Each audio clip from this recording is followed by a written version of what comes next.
Naging usap-usapan ng panayam kagabi ng State of the Nation Address kay Attorney Lorna Capunan, ang abogado ni Janet Lim Napoles.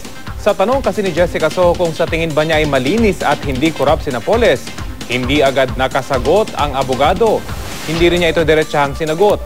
Sa kabila nito, muling hinamon ni Capunan na maglabas ng ebidensya ang mga nag-aakusa kay Napoles. Pinabulaanan din niya ang akusasyong may 30 bahay ang kanyang kliyente. Ayon kay Capunan, 3 lang ang bahay ni Napoles at taliwas na naiulat na 28 sasakyan. Wala pa raw sa 5 ang pagmamay-ari ni Napoles. Do you think Mrs. Napoles is a clean and not corrupt person? I think I need a lawyer.